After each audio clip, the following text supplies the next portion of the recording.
Okay, good. Let's start. Sorry for the delay. The device is shy. So I am Strands. I think I know who you are. Like a real person. I won't tell your name. Yeah, welcome on the channel. Your immersion full stack dev. Well, yeah, the myth of the full stack dev, right? I saw new terms regards to full stack. So you have front-end oriented full stack and you have back-end oriented full stack, or some kind of spin around those terms, right? So would you say you're a front-end oriented full stack or back-end oriented full stack?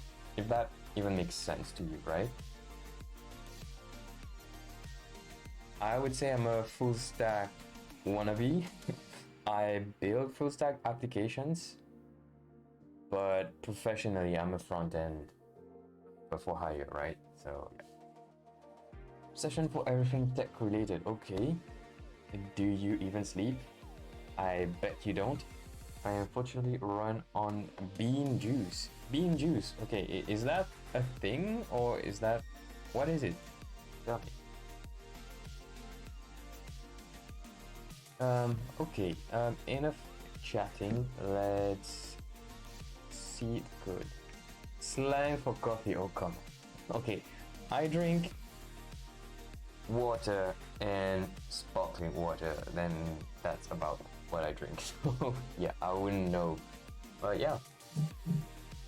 And since you run on bean juice, do you use also NetBeans? Do you write Java? Am I overdoing it? Probably.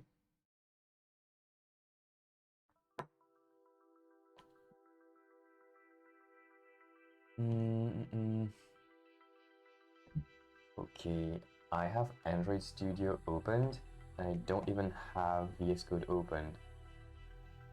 That is going to be something rare. Okay, but let's open VS Code because we're going to use it. Right, we don't want that game, we want this one.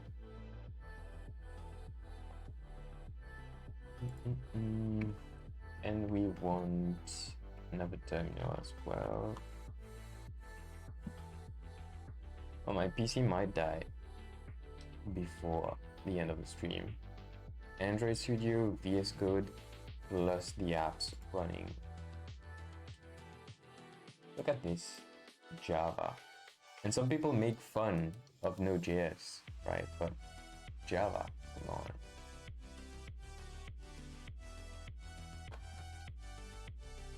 Okay, well, still at 10, that's fine. We can Emacs, store that. Right. We are only going to change stuff. We are only going to change the front end today. Start.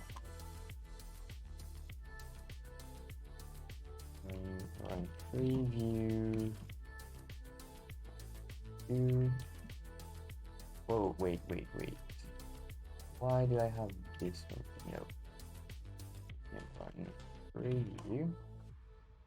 And that one we will do and then run dev. Okay. I'm going to explain in a bit the problem we're having.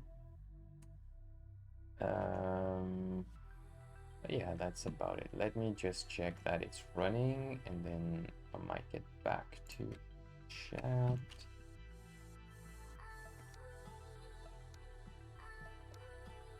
Okay, the app is running locally. Let's create one.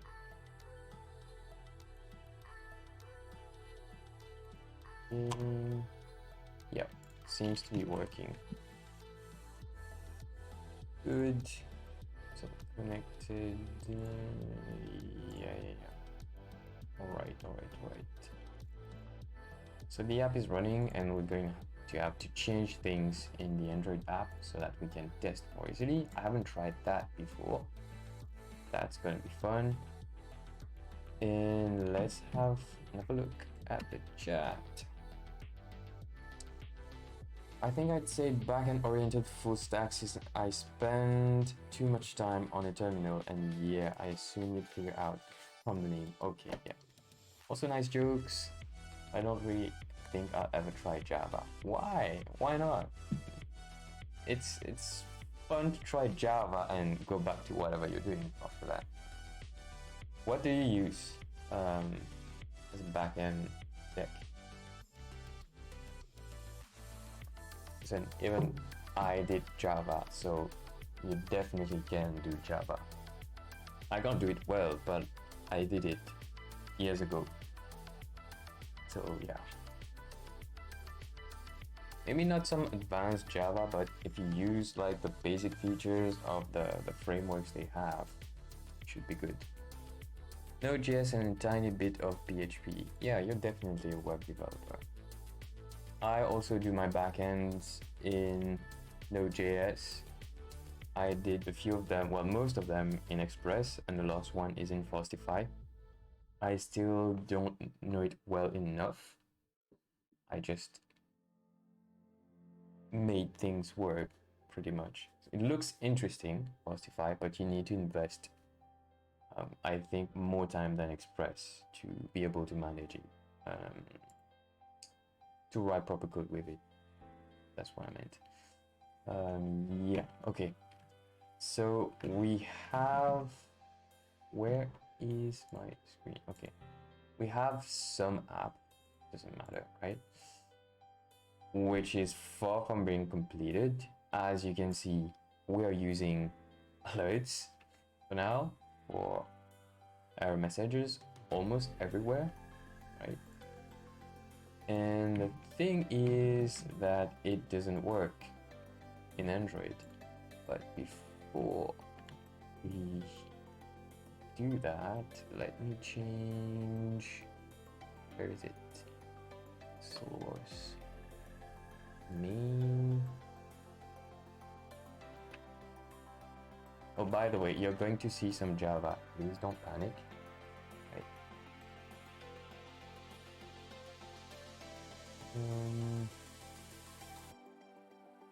There's no, I don't know shortcut to duplicate lines, but commands, it's fine. So first thing that might fail is this.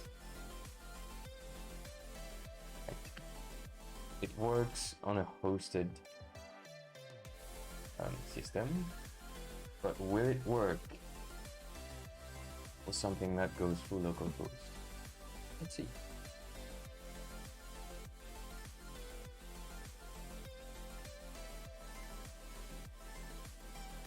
You can see the device here. It should load it. Give it a second. Launching app on Samsung. Still launching. I think we can chat for a bit. Yeah. Oh, it's starting. Ooh.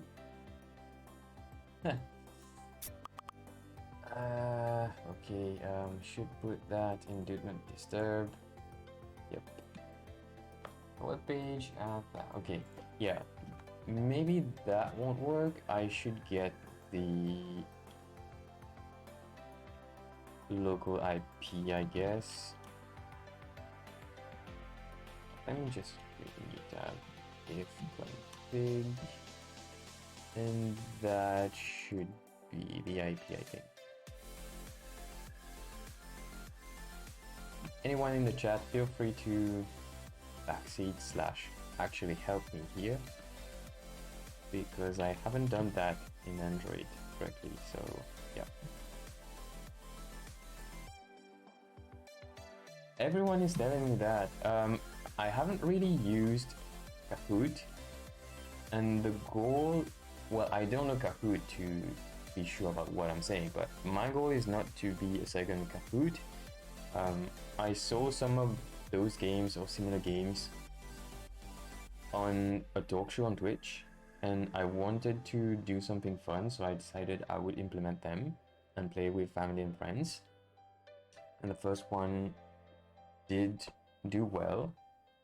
Played it a few times, I had feature requests, and well, yeah, it was nice. So I decided to implement another one and another one.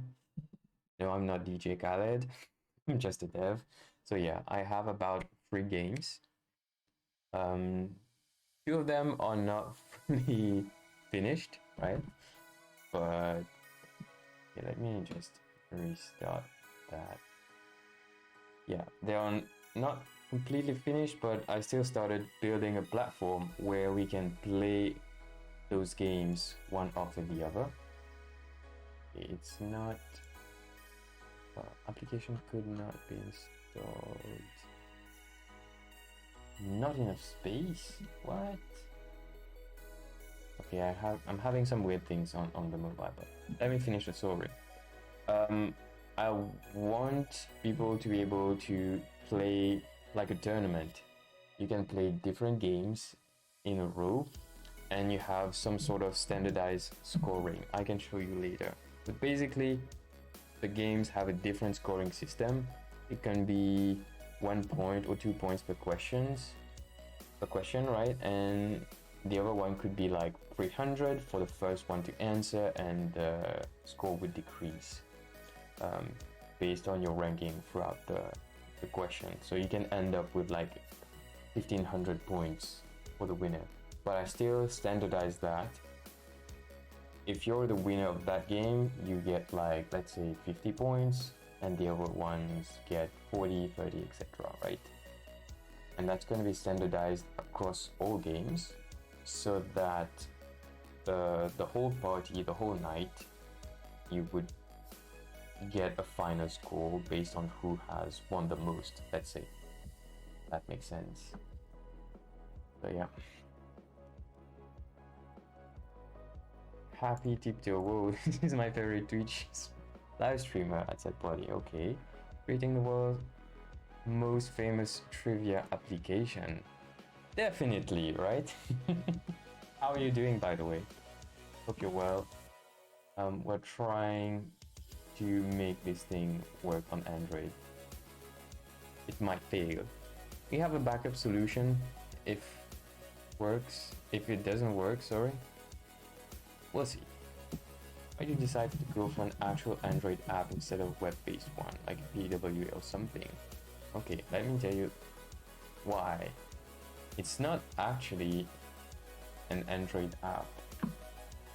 It's a web app, and I'm just trying to load it through a web view. I realized that for some people, it might be annoying to open up a browser, especially when it's a wrapper. So when I sent the link to people, and it was like a very small group, some of them would open it and it would open up the in-app browser, which was terrible. I'm using WebSockets and things like that, so it didn't work really well. That's one thing. The best experience is still on Chromium browsers. So some people don't even have Chrome on their device, so they can't find it. And also some people have lower power devices, and just loading a tab is much less performant than loading even a web view, like an actual Android app that gives all the GPU, I think.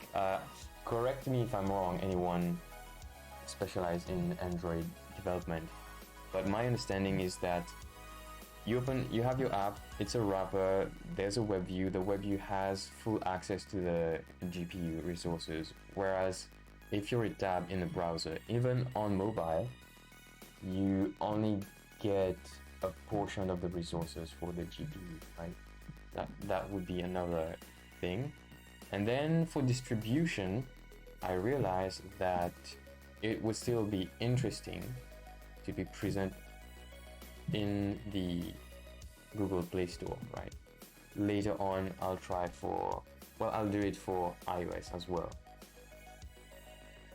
iOS might be more important. The wrap-up might be even more important because of, you might be aware that in most cases, even Google Chrome uses WebKit under the hood, if I'm not mistaken.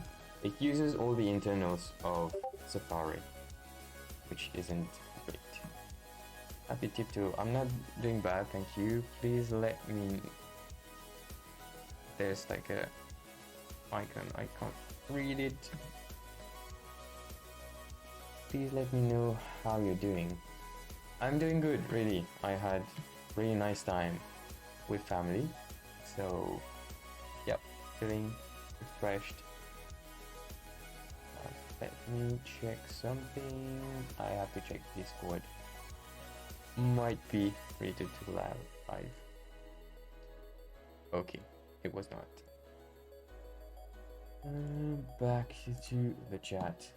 Okay, so we're having some issues on the device. I might have to remove a few things.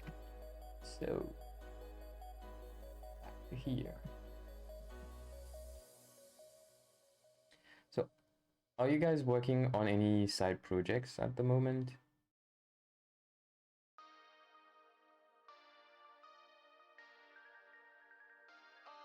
I have to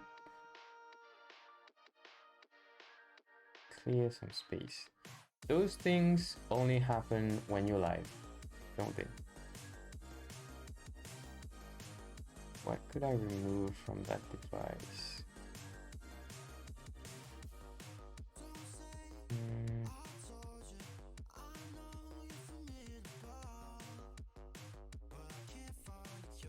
What if I clear data for...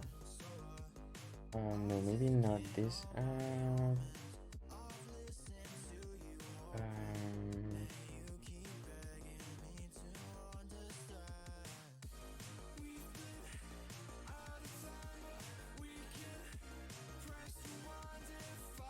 Would it be Babs.a website to advertise my services as a magician? Cool. I'm trying to decide on the best SSG going between Nuxt, Astro, custom implementation with Vue and BitView. First you have to decide what your website is going to be like, and not only the content, but is it going to be interactive?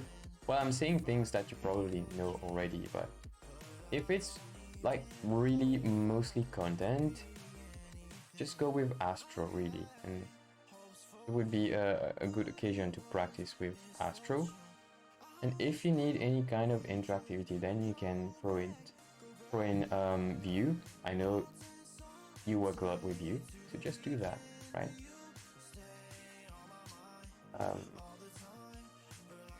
Custom implementation, unless you're doing magic with JavaScript, then yeah, maybe. Svelte, okay, then yeah, still I would still recommend Astro, to be honest, and then you can throw it in a little bit of Svelte here and there. And if you need Vue somewhere, you just do that. I'm playing with Supabase a lot lately. Once Svelte Kit. Supabase, it seems interesting. Do you have to manage the schema for your relational database and everything? I don't know. It's a great idea. I'd like to experiment with Astro, so this would be a good opportunity. Plus, Astro allows for Svelte and Vue together. Exactly, yeah. It allows for it in a friendly manner, you know?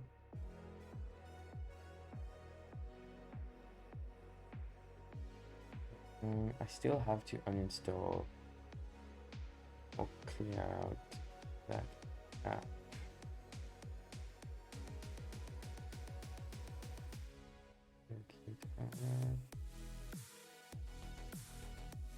App info. Still haven't been able to test it. And the reason I'm not just using an emulator is because it was way too slow. I'm on Linux, Pop OS, and it didn't work with hardware acceleration. Maybe I should play around with it, but that's for another time. No, I just clear data. It's basically Postgres with a management UI on top, plus some cool superpowers on top. See, for now, MongoDB, yeah, you can change me. I'm still using Mongo, right? And it's doing enough for me. I don't have to manage a very structured schema, which might be the case later on. But we're gonna tackle that later on, if need be, right? Is there a reason why you use relational database over like NoSQL, basically?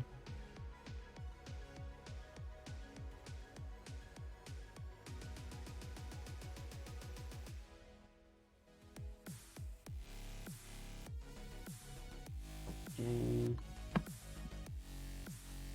Please start. Okay, it's starting.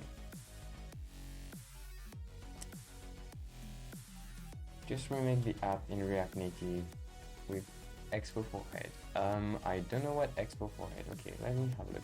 I'm not going to do that, and I think React Native is shutting down, by the way. Okay, I don't know what you meant. Were you trolling, man? I don't know. But React Native.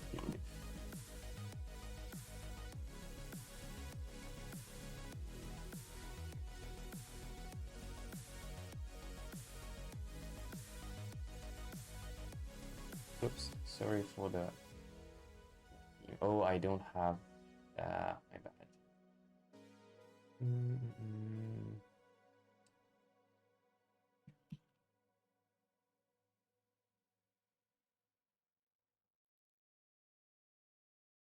Well, that's not really what I'm looking for, but I've heard, correct me again, correct me if I'm wrong, but I've heard that React Native is shutting down.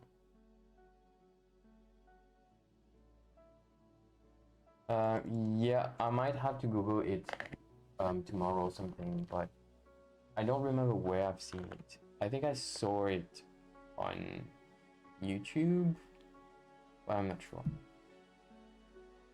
I'm strange. I mean, I've tried actually. I actually love using Firebase Cloud 5 Store, okay, in some projects. But in some cases, you end up with data duplication at some point, which is not ideal. Data duplication, you mean in Firebase itself, or data duplication between your hosted database for Firebase and within the app, or is it duplicated data on the web layer and it uses the... I forgot the equivalent of local storage for Android, but you see what I mean? There is some native memory, like quick memory, that you can use on the Android, and then you can also have SQLite, I think, on the device. So maybe this was the problem, I don't know. Okay. Alright, we're still not working fine here. What's happening? Okay, Google. Open Chrome.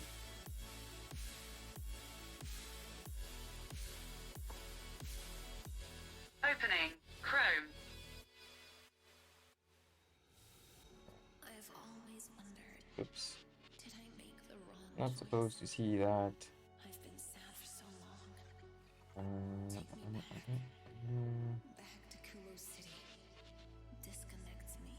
So what's the IP? Please, find me. 87. No, wrong IP.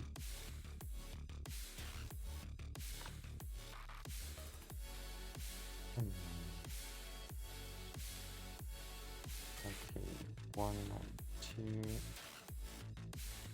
and 87. Please, find me. Okay, I don't know why I have that running.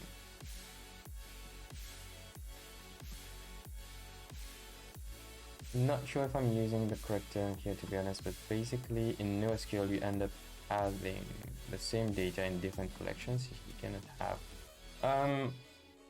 yeah, not really. Depends how you use it. I just have like references.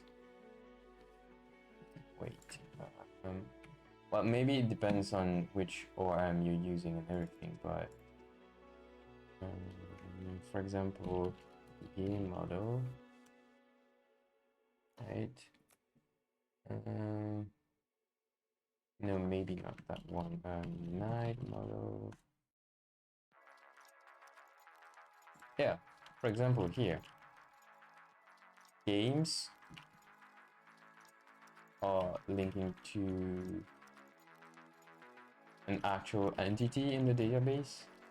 Okay, so the name of the collection is games, right? So I will just have the object ID in the array, and I can use helpers from Mongoose or MongoDB to populate those fields when I request the JSON. But in the database, pass.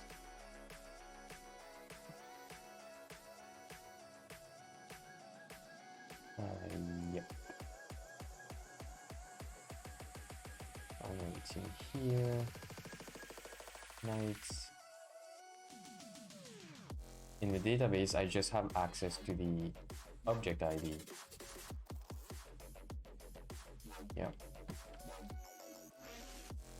You're right, I forgot this exists in Mongo. Sadly, Guru hasn't been this kind to Firebase users yet. Oh, okay. I might stay away from Firebase then if... Well, really I should try, but, you know, just don't want to. Stuff, Apache server. I Google that all the time, you know, I don't mind.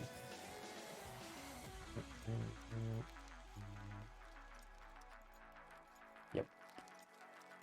Let's just try without sudo and see if it works.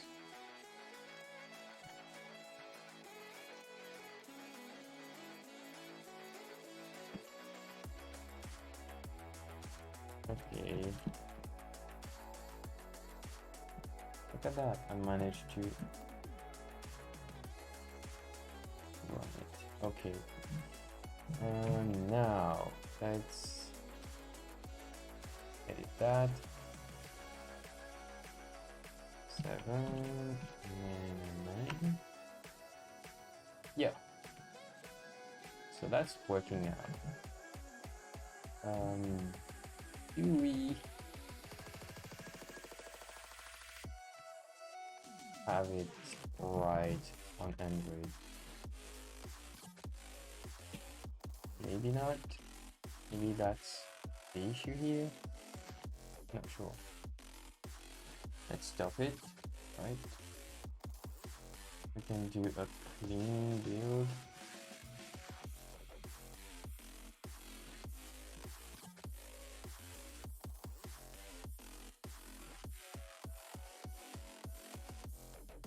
No, it's not working. Okay. What do we want to try now?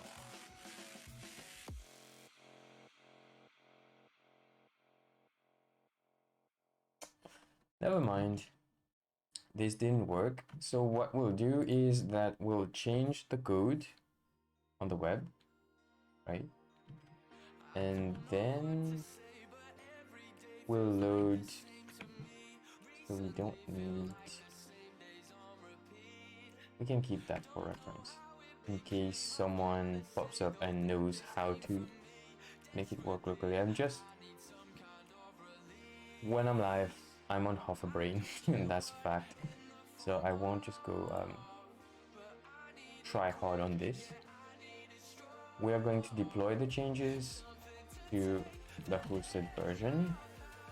The reasoning is if it works locally on the web, it's going to work, it's going to show up on the Android wrapper. Because we're doing all web and we're not calling any native UI elements from the browser itself.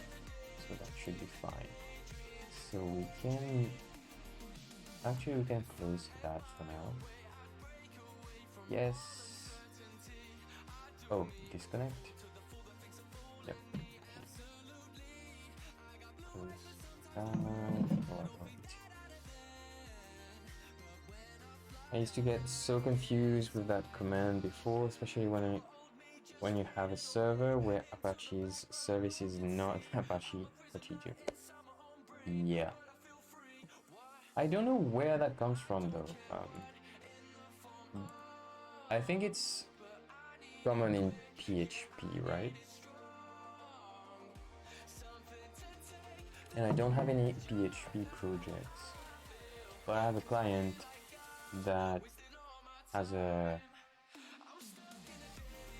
quite complex setup, so there might be something with Apache there. Although all that seemed to be running on Docker, so I don't know. All right, let's do version 1. We have spent much time on the Android bot, and yeah. Okay, so here it works on the web, but what we want is actually something that calls just HTML things, right? So that is, what's the join?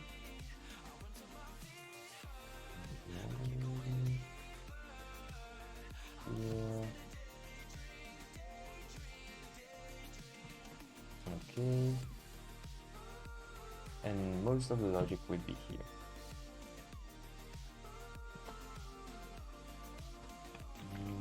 Right. Oh, we have quite a few alerts.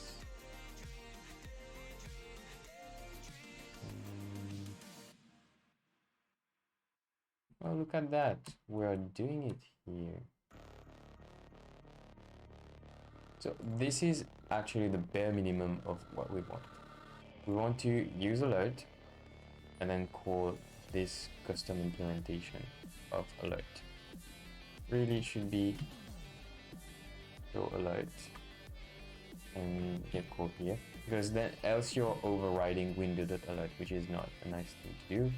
And well, I built that thing last year and my mindset was different on that. Okay, so let's do this. Actually, we'll move that up. Where do I want it? Yeah, let's put it here. Show alert.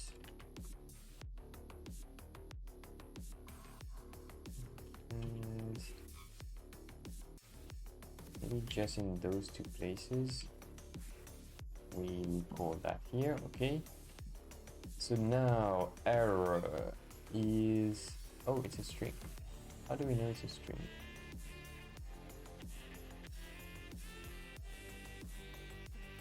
What is it called?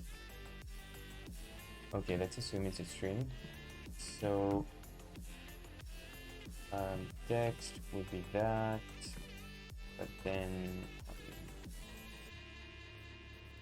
title would be this one. Okay, I still don't have the extra layer where you say alert dot error or the warning or things like that. Maybe if we have time we'll do that, but for now let's stick to the simple things, right?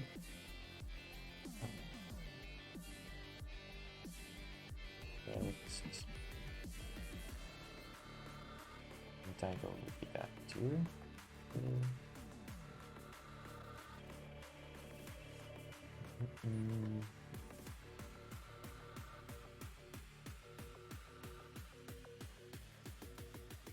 So that thing, I'm not sure I want to test it. Like not now, but let's see. Yeah, so just that, right? You need to have at least one player, and it's all web. It should work everywhere else. So we have just fixed that page. Let's see where else we have this problem. And I just want to see it in client, not in the rest.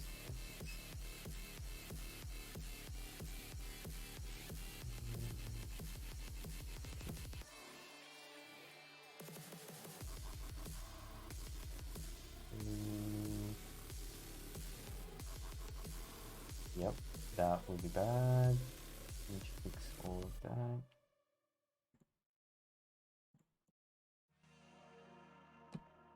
Join window alert. So we have quite a few places where we're using alert. We're just going to change that. Whoa, okay. Break lines on each word. That's an important message. Okay, very nice alert. Thank you. It's been there for too many months from other projects, so I don't like it anymore. Like I can see things that are not right, but I'll take the compliment. I quite like it, to be honest. It's just that it's not, well, it's far from perfect to my eyes, and I'm not a designer. I'm not good at design, so getting a compliment from that is definitely really nice. Okay, so you're going to be happy. We're going to use that everywhere. Oh, by the way, this is the dark mode version. The okay, it's here. Let's move to light mode. It does this. Pretty nice. Although I did put more work on the dark version, right? Yeah. Happy Tiptoe. By the way, the Android thing didn't work, so we're going to do the changes, deploy, rebuild, well, restart the Android app, and make sure everything is working according to what we want. So we have changed that. Let's see if we can deploy just that for now. It's easy to test, and then if it works correctly, at least this one, right? Then we can move on to the other screens. Thanks for the wish. Fix, use, custom alert. This one. I don't have the setup for the versioning here, so I'm just going to push that. For the other projects, like the actual games, I do have to open any file. Like if I do npm run script, I have this patch, minor, and major. I never use major. Patch, and it will increase the version of the app. And for example, you would see it here. You would see the version of the app increase here. That's for patch, that's for minor, that will be for major. But I didn't bother yet for the game night app yet. Okay, so let's see. Yeah, thanks. And it's actually, well, can we call that a suggestion? I saw that on Happy Tiptoes app once. I saw it on other apps before, but when I saw that on his app, I said, I need it. What's the package? And yeah, I just added it. And now it's on this app, it's just there when you start. Like, yay. Use with caution, because on some weaker devices it might be laggy. And oh, I should try that on the wrapper, see how it behaves. It should confirm whether we have access to more GPU resources in the Android wrapper through that. Crashed my laptop with it. Are you sure you crashed it with it, or you had some kind of infinite loop and had like a memory leak, or it's just that it was, oh, you set the number really big. Yeah, I guess you can crash your laptop with that. I'm not going to try it because I need OBS to run, right? But I'll trust you on that. Okay.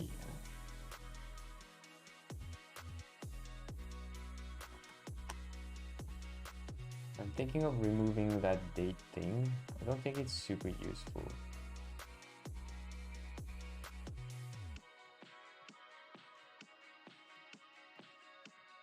Oh, what's going on?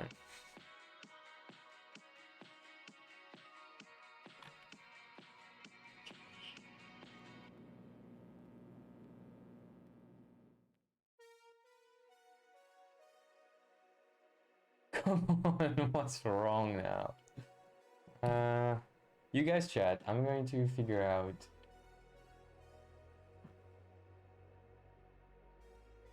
Access denied for document. What?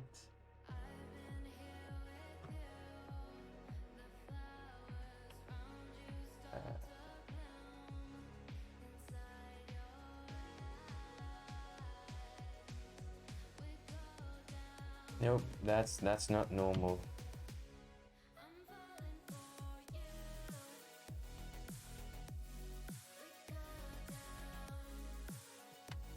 Oh yeah, I'm sorry, buddy. Maybe I should do that off screen. I don't want you to.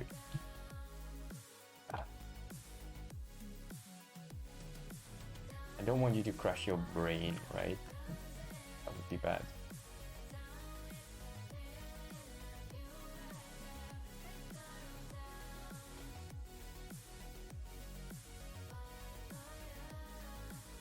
It's working fine on Firefox. No logs. So I'm going to clean the whole storage. Maybe there's something wrong. Take two, guys.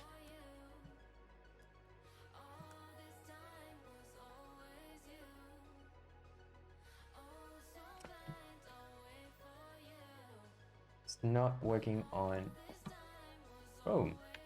Let's try Edge. Is it a Chromium thing?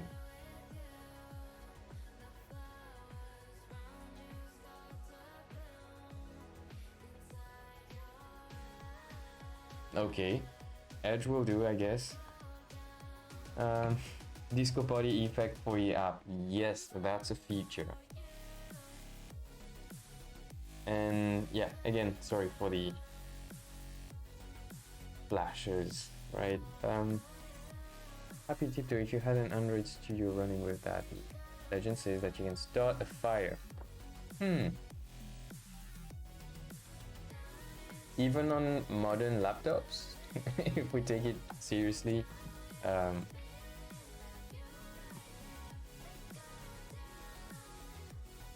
Oh, just Android Studio in general. I don't know. No. The temperatures are fine.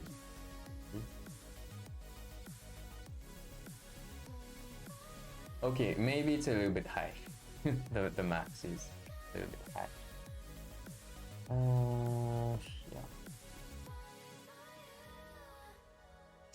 Yeah. Okay, yeah.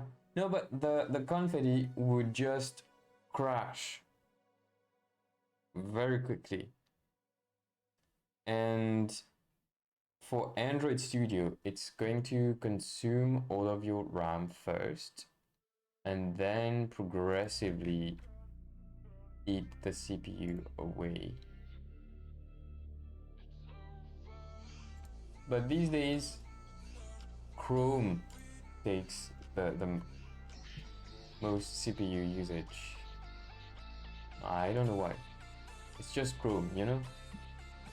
You have Chrome and JavaScript, like Chrome and Node, anything like that will take all the available resources. Running Grado build is responsible for Well, technically, if you have the whole floor or like a whole department like that could be isolated by a door, in winter you don't need to heat that department if they are doing Android development, right?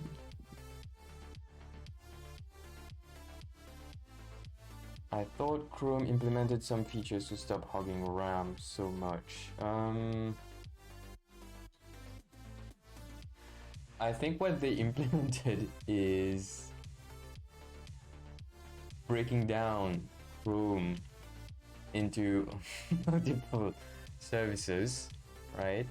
So that one process doesn't look like it's taking all of the RAM, but the whole of it is taking a lot of RAMs. Right? But for video, I guess we cannot avoid it. It always takes like 5, 7, sometimes 10%. I don't know why.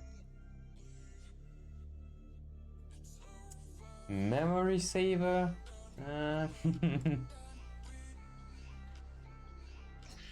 Okay. Okay.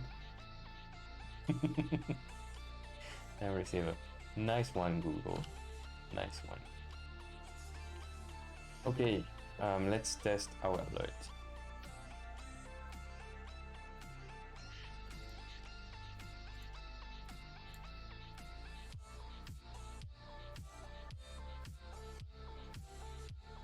I'm Strands, have you used OpenAI's API yet?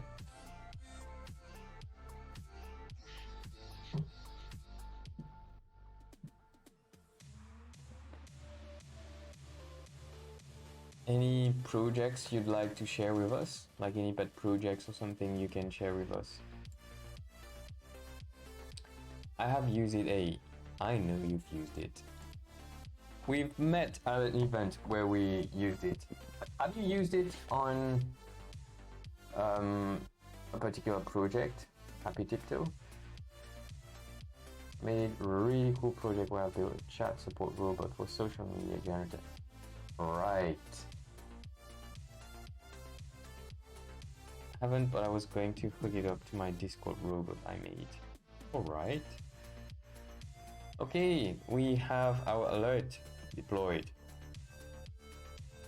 So let's call Android Studio again. Wait, let me close that. Yeah, we don't need that anymore. We'll use Edge, doesn't matter. Oops. What is that? Okay. Android Studio.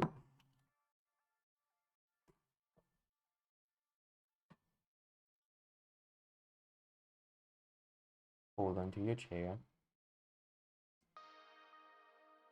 No pet projects per se. I've used it for a client though to make an email autoresponder. Sounds so kill, right? Who would have thought that using Edge wouldn't be so fun in 2023? Well, Edge is Chrome. Well, Edge is Chromium, right?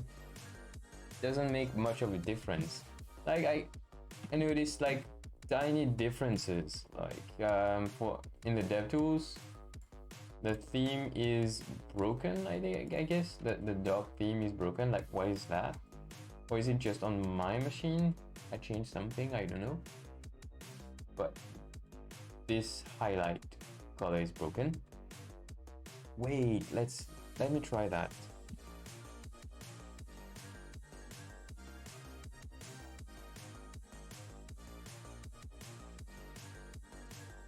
Okay, I don't know now. Is it a BuffOS thing or is it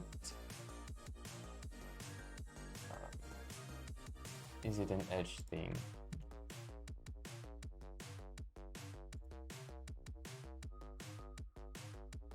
I don't know. And yeah, so even application would be an optional thing. Lighthouse I understand, but only those three are mandatory. And application is not strange. So yeah, small things like that. What else is different? Yeah, I don't remember. Like some of the icons would be different and things like that. But... And then you have all the functionality from the vendor, right? That's different. But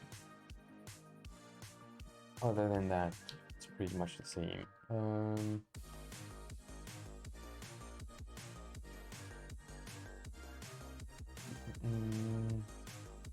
Yep, Chrome with a new logo and yeah, Office features. Actually, I think it can be better in terms of performance sometimes. Chrome is quite heavy. Most browsers nowadays, yes. Chrome with fresh coat of paint.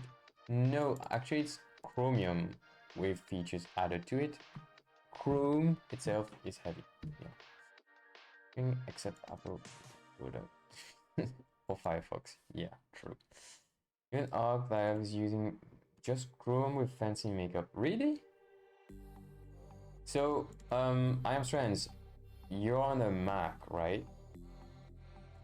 Lynx doesn't run on Chromium. What is Lynx? Is it a browser? You let me know. Okay, let's run our app.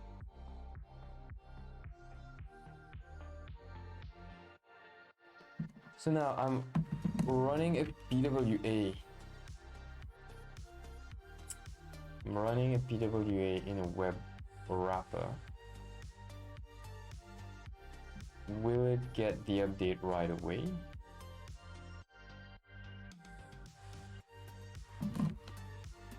So I keep using Chrome as done both for Chromium. Yeah, okay.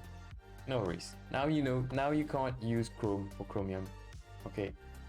Chrome is slow, Chrome is heavy, Chrome will eat your RAM. It's like it will take everything. Sudo apt install links. First thing, apt we don't need apt-get. We just need apt. At least in BuffOS. I don't know. Maybe if we manage to what was announced on the tweet and on the Discord and everywhere else, we can try that. But I'm mostly chatting and not doing the work itself, so I'm feeling bad right now, but I'll carry on. Put myself calling Electron Chrome. Oh, come on. That's a bit too much. Also, yes, I'm on a Mac. Okay, cool. Is it like the new fancy M1, M2 chip or the Intel thing? Hey, BXB. I know I'm not pronouncing it right, but there's no way to pronounce it properly anyways, right? So yeah. How are you doing? Are you back yet? or still on holidays? So Chrome is a RAM Pac-Man. Yes, it's not a joke. It's like it will find its ways to your RAM. Pac-RAM. Hey, you should build that game. Pac-RAM. Let's see. Pac-RAM dot games dot io. .com. Oh, that one exists. Well, you can have the .io, for example. You can build it. RAM, it gives you 1 KB of RAM allocation towards the game, starting with 1 KB. So the thing is, not everyone will have the same experience, and that's bad. Okay, my mouse just died. Remove the battery, put it back, and it works. Yeah, M1 indeed. Okay, cool. I use a real package manager like DNF. So, are you on Arch or something?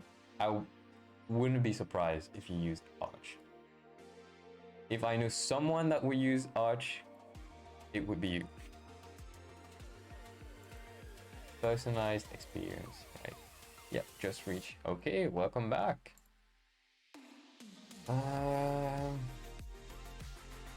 use Fedora. BXB, you use macOS as well, right? Be right back, guys. Just keep the mic open. I'll be right back. I just need water.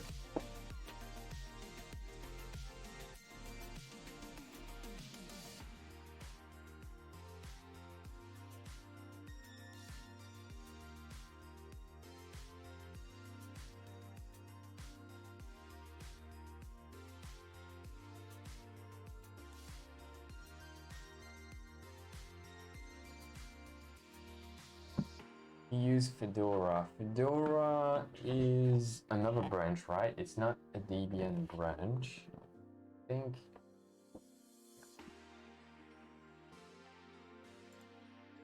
So wait, I have 16 gigs of RAM. So my experience might be limited. Fedora is Red Hat. Okay, all right.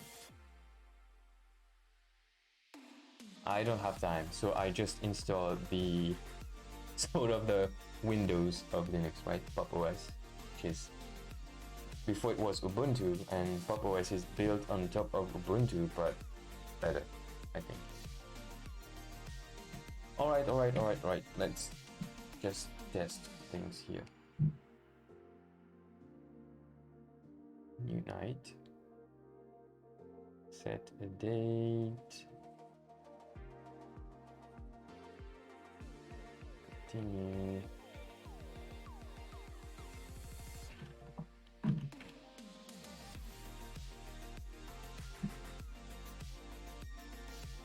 Popeyes is pretty, but found that it didn't work too well. Whoa, what? Okay. It didn't work too well on my laptop. Lenovo Idea 3. Okay. Leaving now. Great stream. Always said thanks. Got to what? I can't see it. Oh, you catch you all around. Okay. Thank you for joining. Thank you for sharing. See you next time. Okay. Yep. macOS. Okay, we have 2 people using macOS. Everyone else in the chat, which operating system are you using? I'm just curious. Now I'm the only one using the Linux distro since Happy Tiptoe left.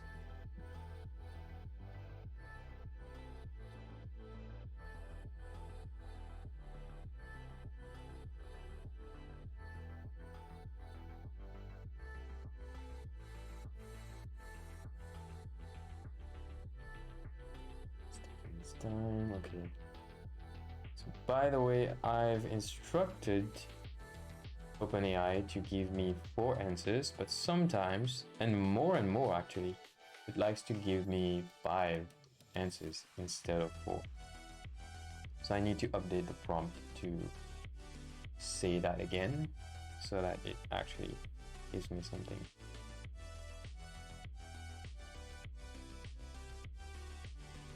Yeah, now it works. Now we have the alert and everything is fine, at least on that page, right? So, okay. Which API version are you using? Is it GPT-4? Nope, it's not GPT-4. It's GPT 3.5, and then on another one it's DaVinci, which I think plugs into GPT 3.5. So, AI questions. Wait, we have two.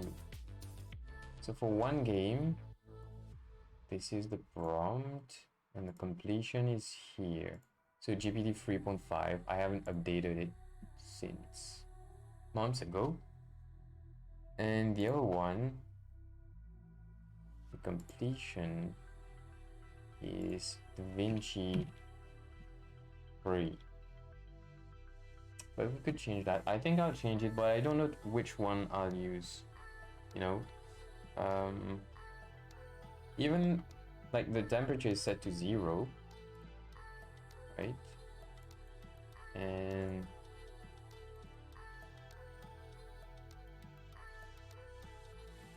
yeah.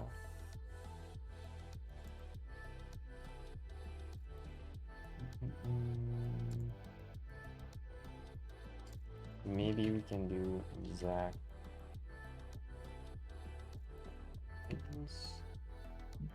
See, this is the part where you need to improve on your knowledge of pre-prompting.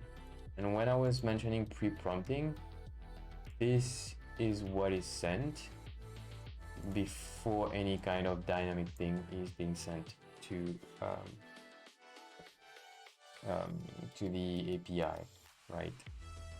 So yeah, and so this is hidden on your backend side so that users cannot change it, but I might need to do more work in case some people try to insert some text in the themes box, like forget everything that was said to you before, do this instead. But there is more text after it, so I don't know if it fails or anything like that. I read somewhere that recently in the chat GPT-4 is available to everyone now, and okay, I need to either zoom in or okay, available to everyone now, not restricted to waitlist anymore. I don't think so. I've heard it also, but I don't think it's available to everyone. But how do you put emphasis on certain words on your prompt? I should look it up. Yep. So I have access to GPT 3.5.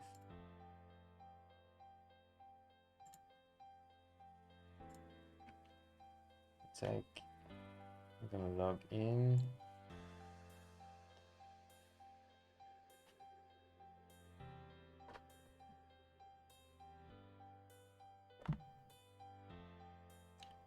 Come on, log in.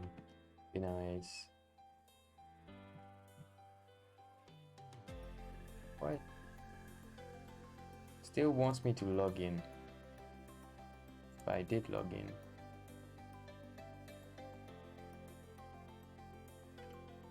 Yeah. Which version of GPT are you?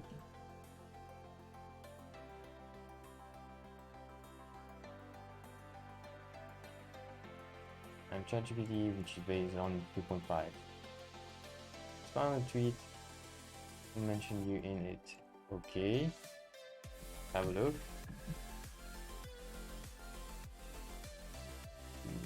enter.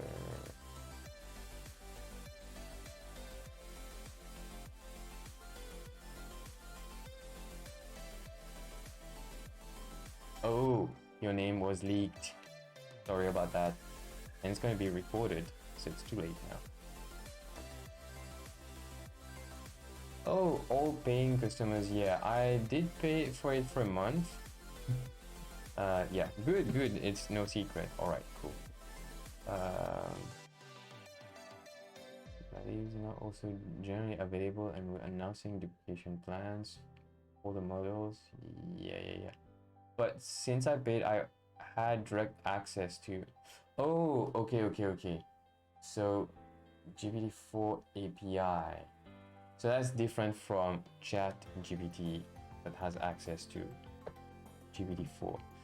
I have my credit card linked to it, so maybe I need to configure something for it to work. I don't know. But even yesterday, I had a project where I was following an article that was targeting GPT-4 and it didn't work for me, even though I had created a new token. So I don't see anything that I would have missed that would do anything else that would prevent me from using GPT-4. So I'll look into that once I'm done with the rest. But okay, thanks. Thank you.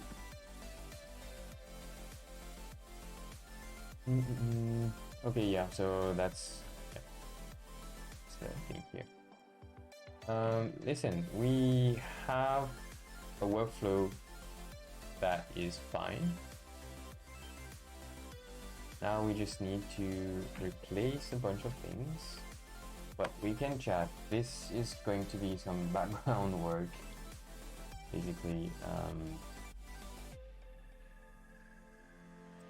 Oh, by the way, do you use Nuxt? No, you don't do Vue Dev, right? Yeah, if you don't use Vue development, you will use Nuxt. So sorry, it's a bit harder to keep track of everyone from here, then on Discord, who uses Vue, who doesn't. Title.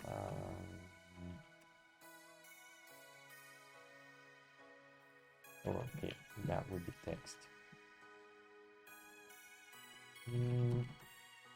Yeah. Fonts.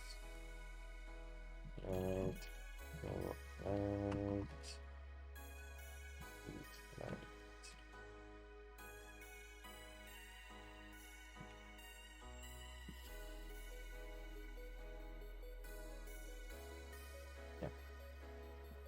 And also a show alert is asynchronous, so you can wait for it before you continue your code.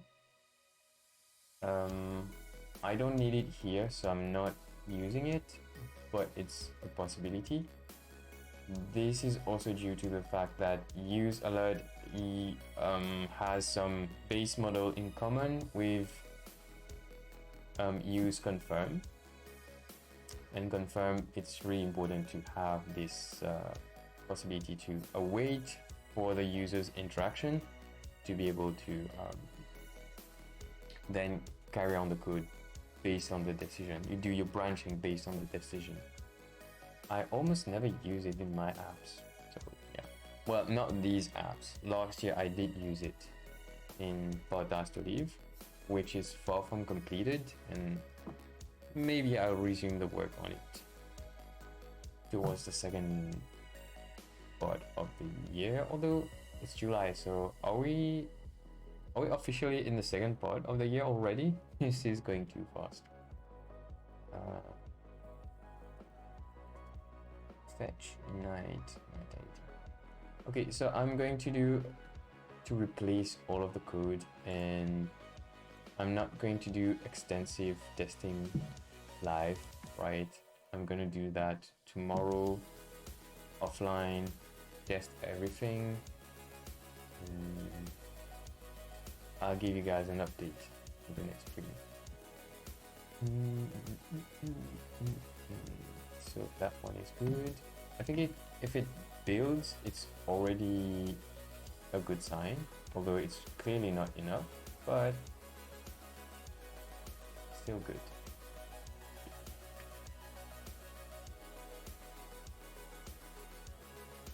This one is good. Yeah.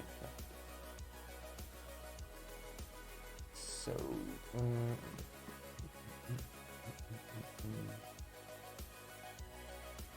is it going to be used in the same function? No, I still have to use it at the top. It's not good to just have it in the function, have it all the time. Recreated there, so alert.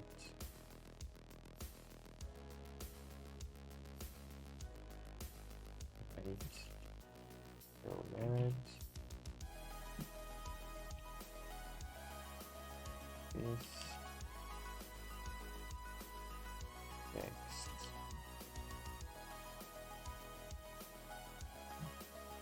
Still. And we're good. And since we don't need the async, oh wait, oh we have it anyways, so yeah. But we don't need to worry about that, which is good. Alright. Yeah, this one is definitely used. This one could happen if we have a network issue. Not erased. Okay, that one would be rare, but it can happen. So, same idea. And the reason I'm using it here, declaring it here instead of there, is that I might not get access to it. Although it's not, this one is not yet fully Nux compatible composable. But in a Nux composable, here, anything that has access to the DOM, to the template and everything works. Whereas outside, it might not work in some cases. So just be aware of that, right? And yep.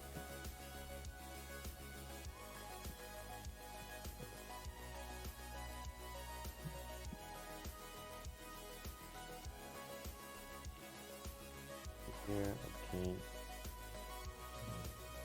Alright. Wow, 6. 5. Okay.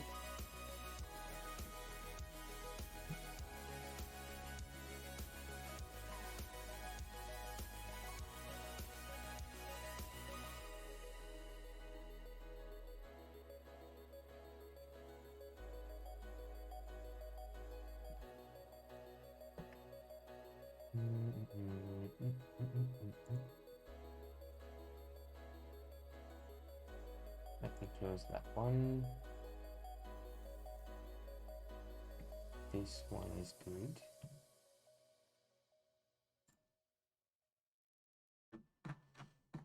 Here we go again.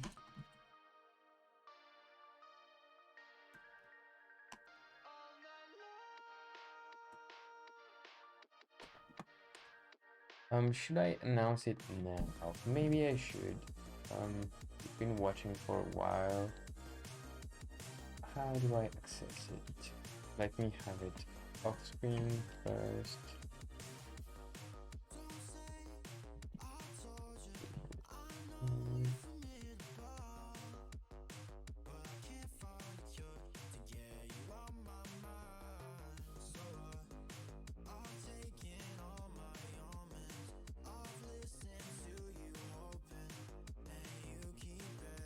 Is there a share button?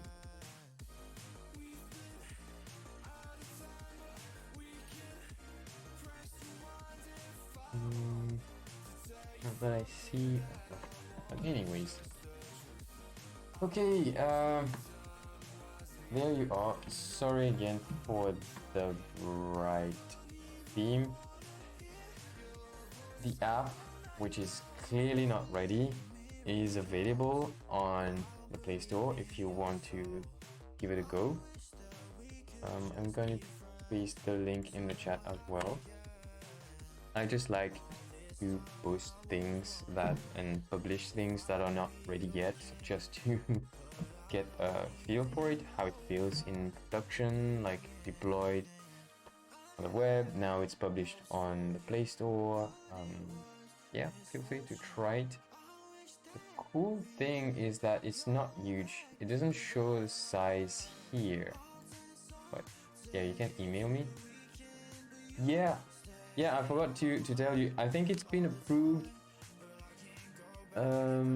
yesterday or this morning actually. Let me check my mail. I'm gonna show you the mail, but I received it at 7:25 a.m. today. Yes, it's been approved. By the way, one thing I was doing wrong was about the what is it called? The policy. I was too lazy to create a policy page, especially given that there's like no user data being collected whatsoever. So I still had to create that page, and I created that, updated the submission, and a few more days later it was approved. Yeah. It's approved. I need to change everything, like create a logo and a few more things for it to even be decent. But in any case, I have a lot of visual work to do. I have to do a proper design and everything like that. So yeah. But yeah, technically you can have it on your phone. Just use the link. It will open Google Play, and you can download the app. It's really light. It's like 2.5, 2.3 I think megabytes. Well, it's light for an Android app, which is really nice. So I assume it would use the web view from the device. So I need to get user data from that. I would assume most Android, well, all Android devices, at least the recent enough ones, would use Chrome as the in-app browser, but I might be able to show you that not all devices use Chrome as in-app browsers, or WebView implementation, or both targeting the same thing. I don't know.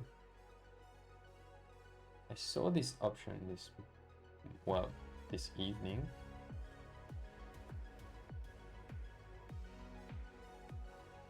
Okay, let's start again. Yeah, okay. WebView, you see that? WebView implementation. That was like that by default on my device. And it's free all device. It still gets the latest version of Chrome 1.14.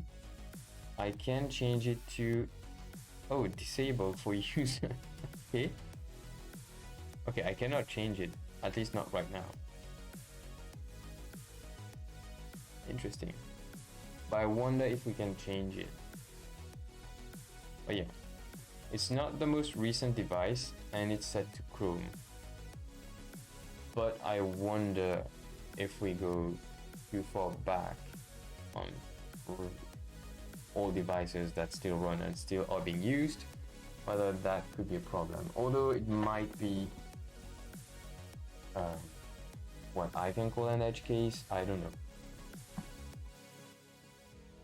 But yeah, we'll see from the data, right? But yeah. Okay. So back to doing the boring work. and make sure that users at least get the information that something is going wrong. That's important.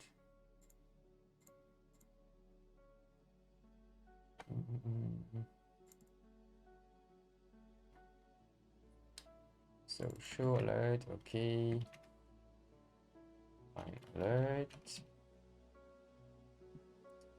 Thing. And we replace it with show alert. Right. Now we get the error. Oops.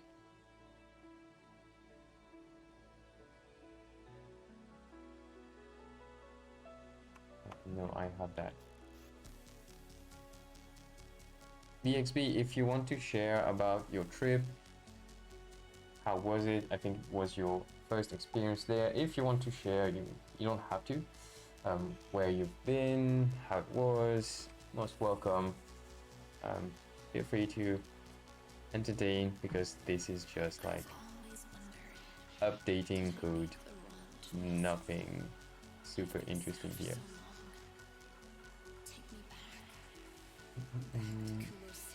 I realize I have more code duplication that I would hope for. Please, find me.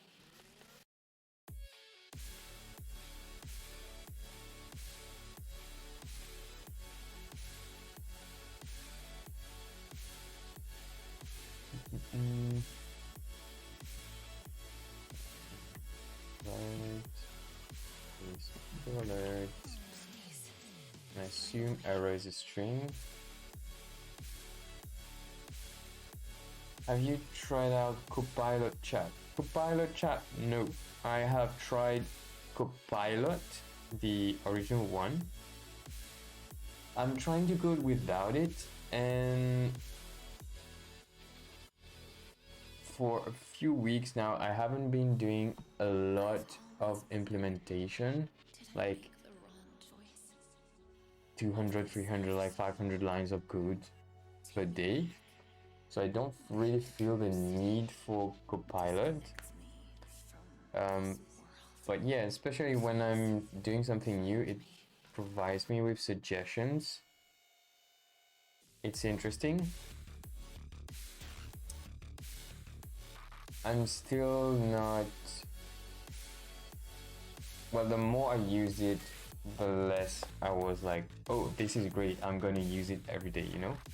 And when the trial ended, I said like, okay, it has ended, let's type code again, you know? And we'll see. So what I'm doing right now is I'm not using Copilot at all. Try to wait the whole month and then register next month, maybe, and try comparing how useful it is. Because when I'm generating a lot of code, there are some things that are obvious and I just want autocomplete on it, right? But when I'm fixing code or customizing a few things, then the suggestions generally are useless. See? So I would use it maybe on new features, new projects, when we have a lot to implement, but then might not use it as much. Does that make sense? How about you, by the way?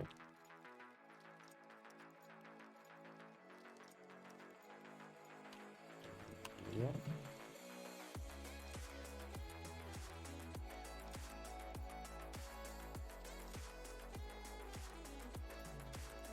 Oh, I don't even have composable here. That's all good. Anyways.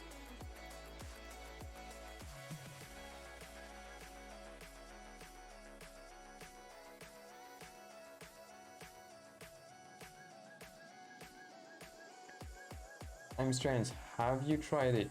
Copilot itself and then Copilot Chat. How is it with your tech, by the way?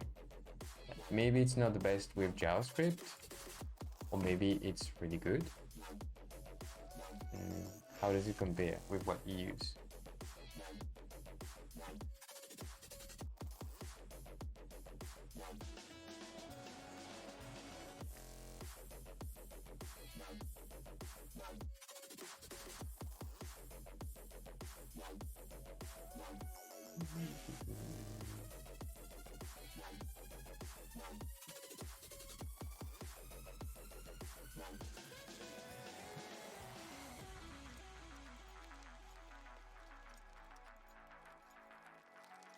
And we have this. Okay.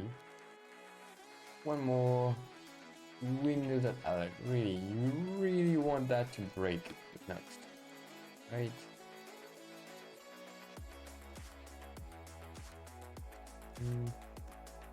I talk to myself sometimes, even on stream.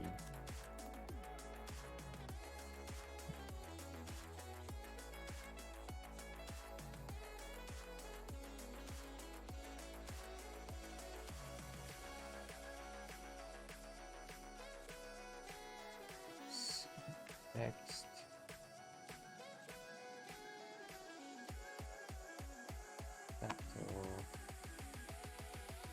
Yep. Well, it's a helpful tool if you have to write a lot of code. So tedious, so it can be easier. Yeah, exactly. Yeah, I don't have an example here. I don't have to vomit a lot of code. Maybe some other day we could try it. And have you tried other other AI tools to help you encode, and can you compare?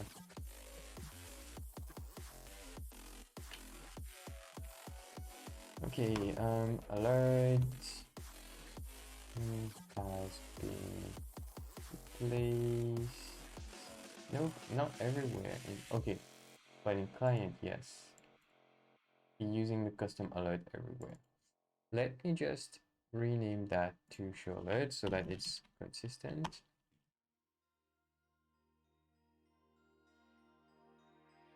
Right.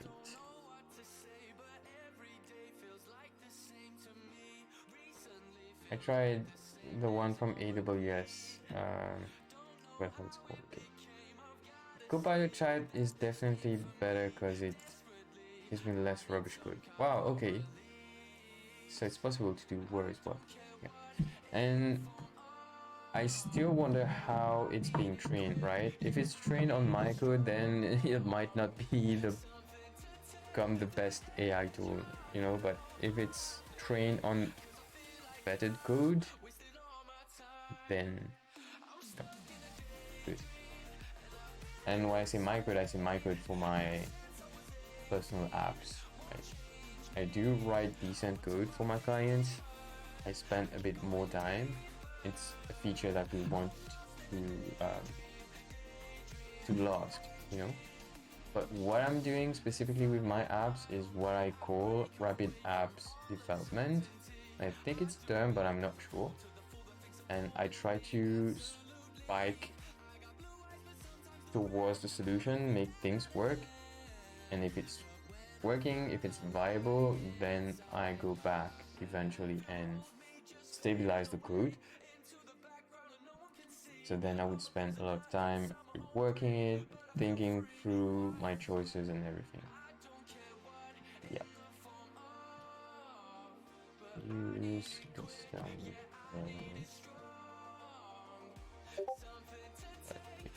For that, I'm just going to do a build.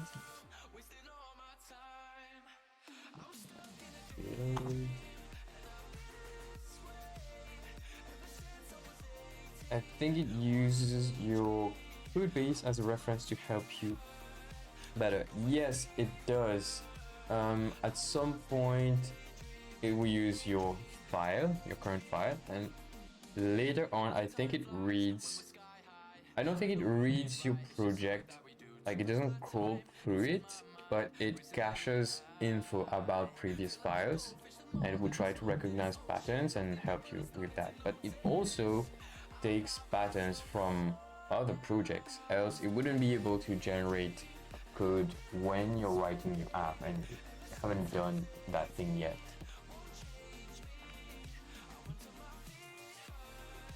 We have a problem. Ah, okay. So this is something strange. So VS Code would suggest that kind of import, but it's actually incorrect, and TypeScript wouldn't yell at us. So find /alert. Oops. Replace with that. Okay.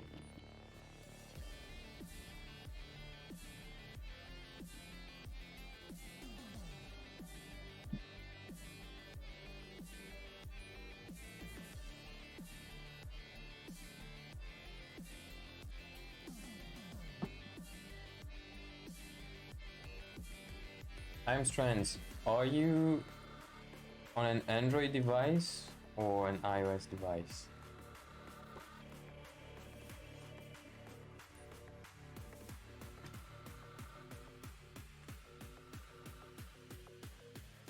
Android for the time being.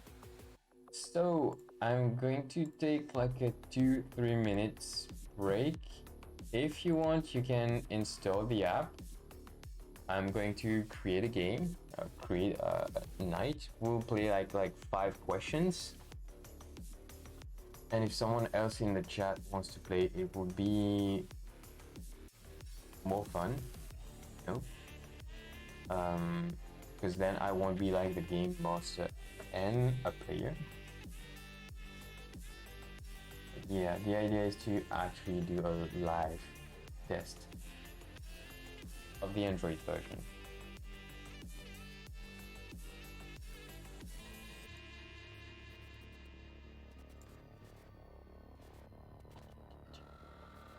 So I can send maybe the link in the chat again.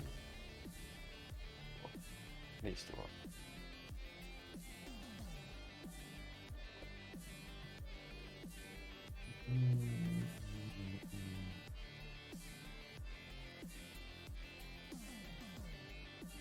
I think when I'm debugging, when I'm not debugging, I'm using the app from the Play Store. I need to first uninstall.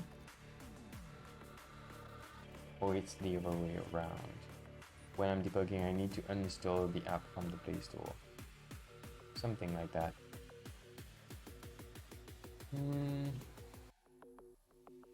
Anyways, go to check. 795.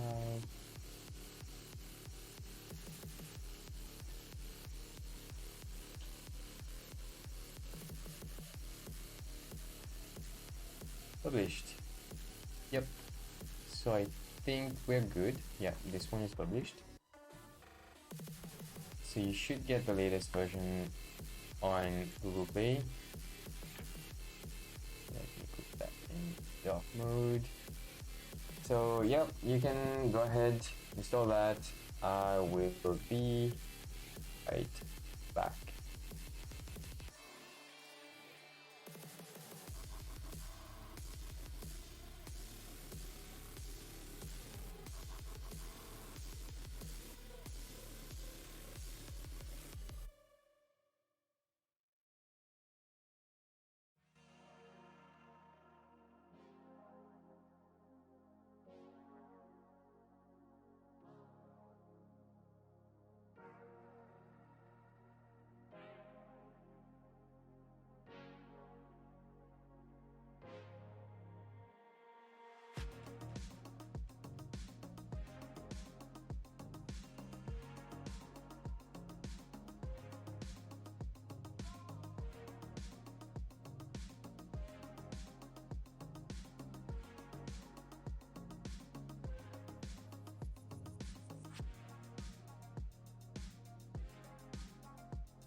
Hey, I'm back.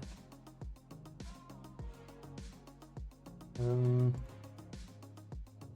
we have anyone in the chat? We have like a bit more than 10 minutes to go. If any of you want to play, you can type in this message. Okay. Yeah. And let's play.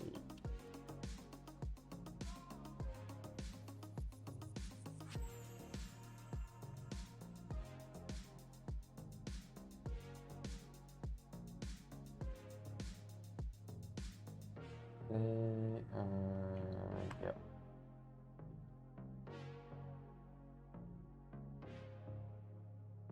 Yep. Looking good. So, what can I do meanwhile? I'm going to move the chat there. So, too big for that screen. Okay. Don't need that anymore for this session. And we won't save the changes. Whoa. What? Ah, okay.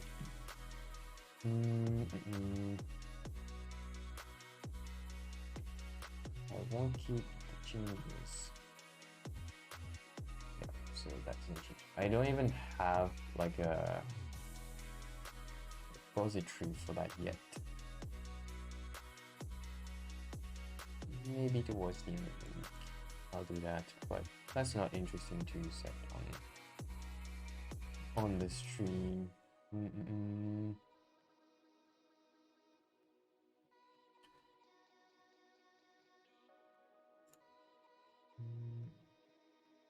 No, I'm not going to commit that yet.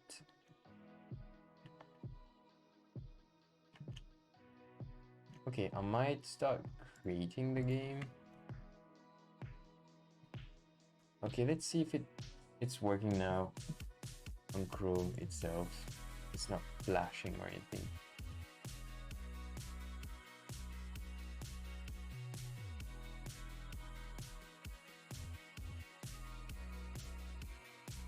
Just this one, and we'll generate 5 questions. See, it's working fine now. Let me have theme questions.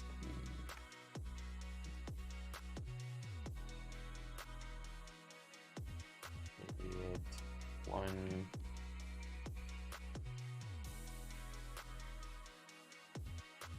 We'll check the Twitter if we have updates about what we're doing. Maybe. Yeah, any theme, anything theme you'd like.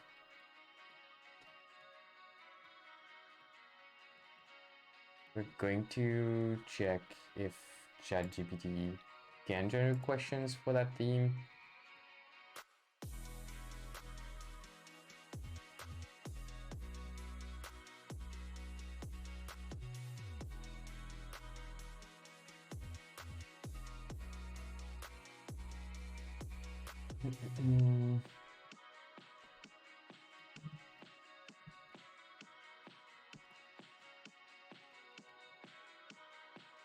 Let's test. We have a cartoon of your choice, perhaps. Wait, I'll show you something people tell me about a lot.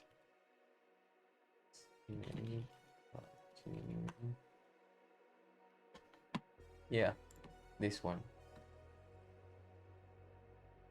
Have you seen this one?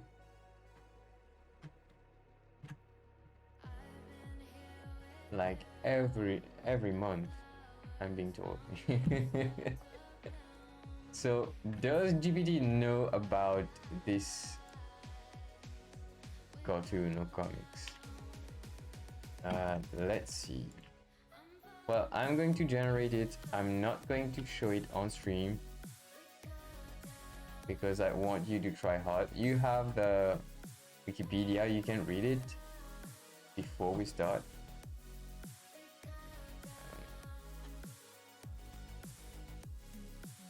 Okay, I have no idea about these, and I won't like just check it now. Like we'll see, and it might be wrong. We'll never know. Finalize. So, do you have the app installed? If you have the app installed, I'm just going to send you the code. Right, so you're going to join as a player. Right, okay, you have the app installed. I don't know how it works. Like here I have a link, but this is for, you know, the hosted version. I would like to know, maybe if we finish the game early, see if there's a way to create a link that will open the app instead of opening it in a browser. I don't know how to do that yet. I'm sure there's a way. All right, so you have the code. Oh, you have already joined. Wait, let me go back and open the public view for the chat. Right. So this is the game master view, like the night master view. And I click that link to open the public view, where you don't see the controls, but you get the info about what's going on, right? So I'm gonna move that here. Yeah, I'm sure there is a way to. We just need to Google it properly. So start the night, and I'm going to join. Give me a second. I'm going to install the app. And it might create an issue.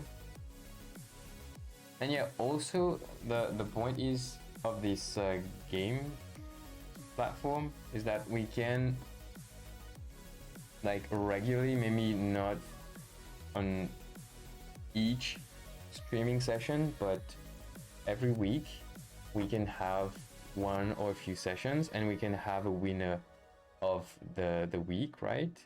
And you would get like a role on the Discord or something like that. Like that could be, you know, could be fun for you too.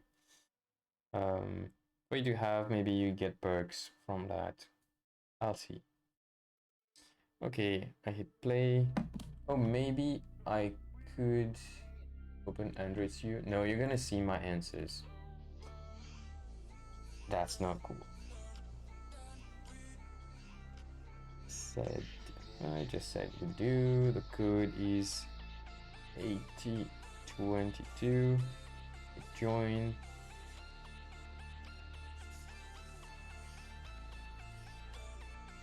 Okay, first thing I notice is that, oh, it worked, but the CSS is broken.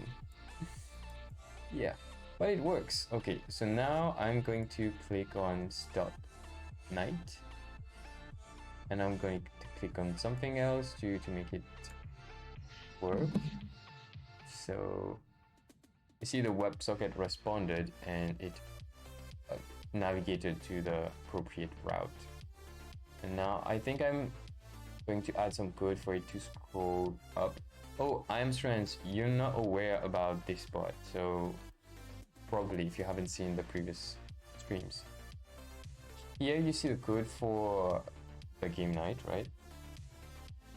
But go to elements, find the iframe. Here it's loading the game, which is an individual app. So you can play it separately, right? We also have Poképoche, separate app, and Le Risque 2. Yeah. This was more complicated than I thought I would have to work. But it works now for those two games where everyone plays at the same time and answers the same questions. I will do it for Le Risque 2 as well, but this is the game I only want to play as like the final game. So let's say you have 10, 20, 100 of players. Those two would be like the qualifiers, right? And then you pick the top 4 and they would play Le Risque 2, where it's played turn by turn. And yeah, so the stakes are already high. Not everyone answers the same question, so you have to pick your questions right, everything like that. So yeah, it's a whole thing. It's really far from being fully ready, but I'm really excited to even have these two games working. Okay, for some reason it's reloading. I think it's because I have the debug tools there. Okay, so the public screen is awaiting the first question. I think you should see the same on your app. And I'm going to click resume game for the first game. I think we only have one. So this is the screen for the game master. I'm going to click get next question. I will see the propositions and I'll also see the answer. So I'm not going to show that. You can also open the public screen for just that game, but we already have that there. Okay, so get next question.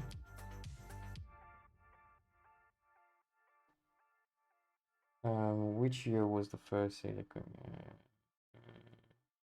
I saw the answer, but I forgot it, so I won't say.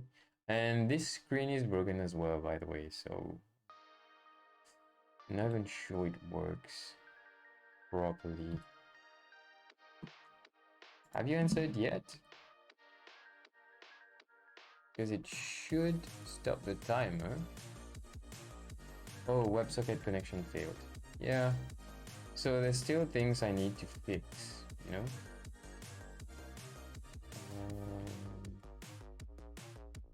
So I didn't get either your... Okay, you seem to have...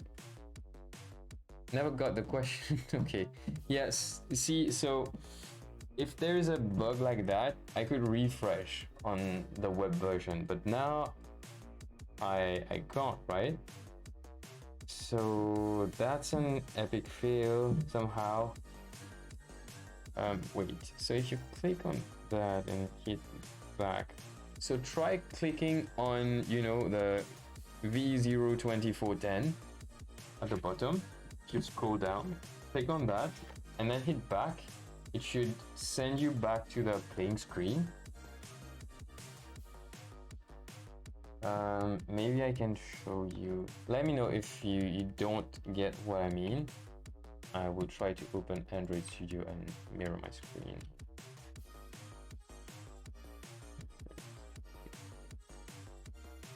You never got the question. Well, you know, try to go back. No, but if you complete it back, you go back home, back into the session. Yeah. I think I disabled the code which detects that you have that you already have the IDs set in local storage and it would send you back. So that option is not there anymore. Okay, what I can do though is hit back. Oh, wait, you've registered multiple times. I'm going to remove all of them because I'm not sure which is which. Right. You join again and we try that again. And I'm going to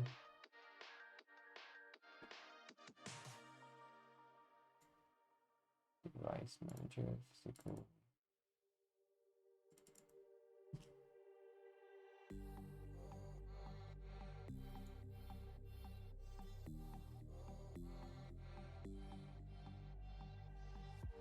Patch debugger. So it should show here, right?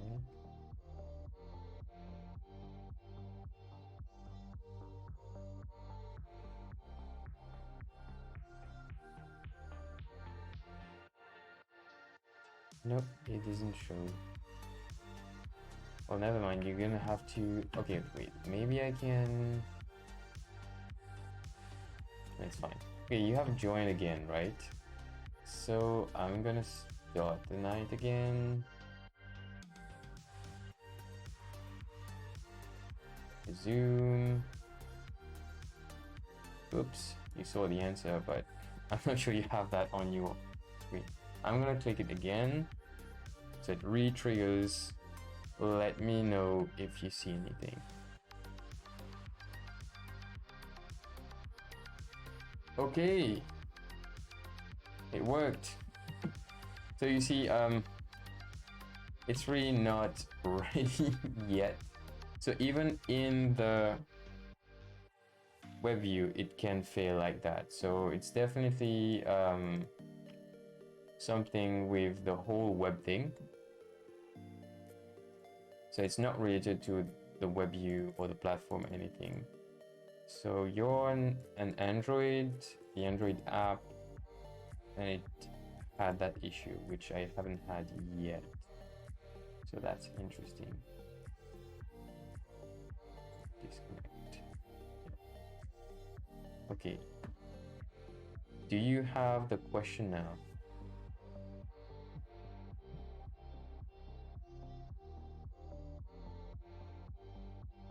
Oh, I actually got the right answer. So, yeah. Okay, cool. It worked this time.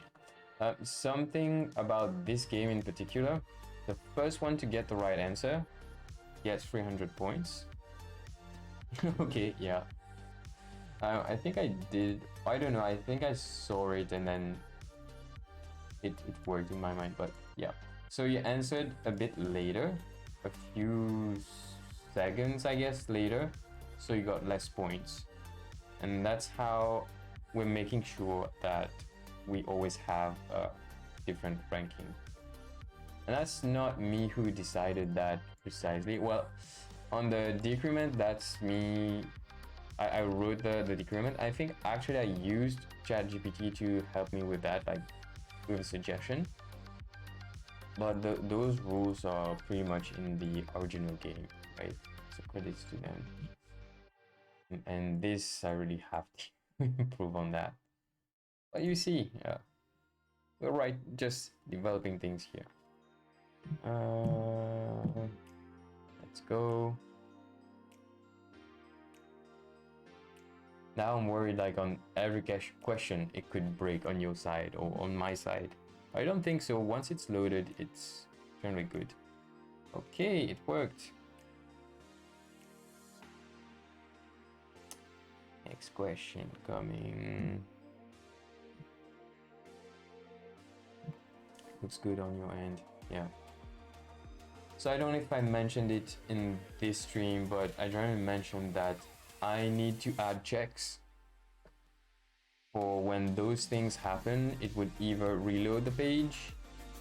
Okay, it would either reload the page on the user's device or do something else, like to fix it, like to retry to set up the WebSocket connection or something like that. I'm using socket.io, but it's still not fully resilient. Maybe I'm using it wrong, but yeah, I don't know. So about the score, you see, I had like a 1500 score, like around 1000 maybe, and you were around 800 maybe. But the score for the night for that current game is 20-0. What I did here, and well, I could change that later on, but it's usually pretty solid. Yeah, so I don't know if it's Nuxt, if it's something else, if it's like Express, or it's just me. My code might be wrong. I don't know yet, but it does fail at times, but it's not consistent, so it's not going to be straightforward for me to fix it. So anyways, current score after that game, if I I gave the maximum points to the number 1, and it's by increments of 10. So if we had 3 players, I would have gotten 30. The second one would have gotten 20 and 10 or something like that. You get the idea, right? So after each game, it can be like that. You could also, well, not yet, but I'm thinking we could try that. If you create multiple sessions for the same game, and then you can have the scoring based on that as well. But it's always going to be a 10 point, 20 points decrement and everything like that, based on the rankings. In here for the game master, I have pretty much the same view, it's just that I have the controls to move forward. So go to final score here, since we only had 1 game, and yeah, that's it. So yeah, this one could use a lot of help. It's terrible, but it works fine, right? So I think the priority now would be to fix those weird cases where the WebSocket just blows up, you know? But yeah, that's about it. The game is done. It was a pretty cool experience. Yeah, thanks. And feel free to, well, maybe don't use the platform since it's not ready, but you can use the pop quiz. I'm gonna send that one in the chat.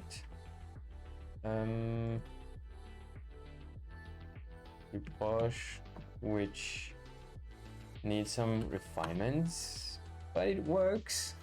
You can play it with family and friends.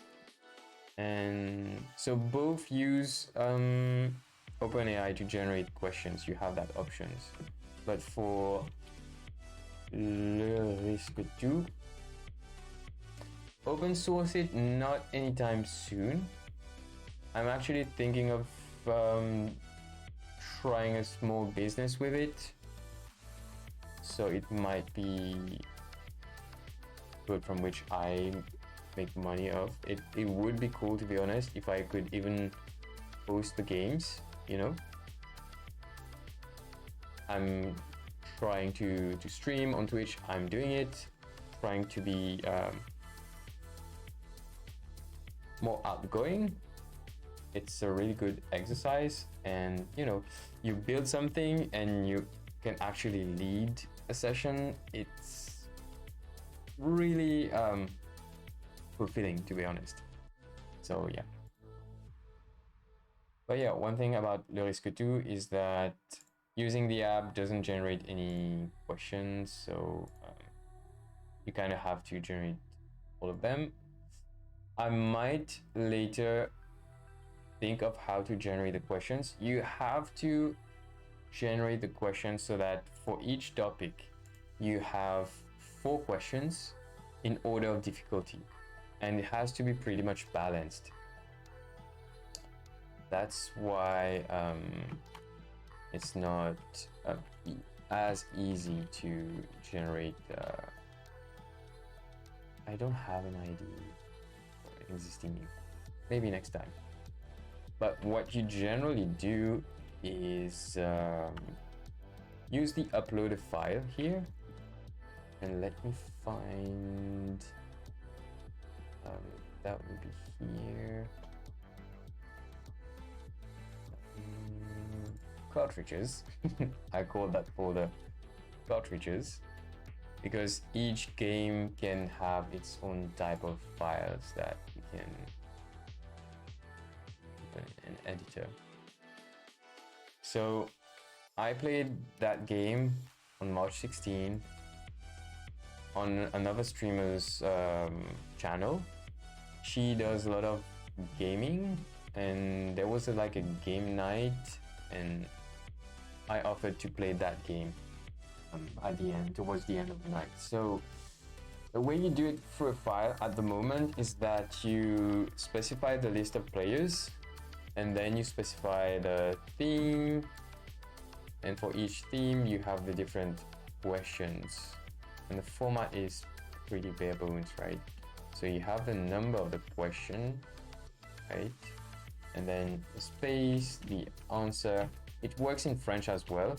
If you have réponse, it would work as well. So you have the answer there. Da, da, da. Okay, I might use that file. Let me use that file just to show you how the game works. But you get the idea, right? You set everything there and upload it, and it just works, given that you have the right format. So let me just download that. Let me clean up a little bit. Right, and upload a file from downloads. Right. This one is really cool. I have family that came from abroad, and I'm thinking that with maybe just one person from the family, we could prepare the questions and do a big quiz with them. I've just formed them playing and see who wins.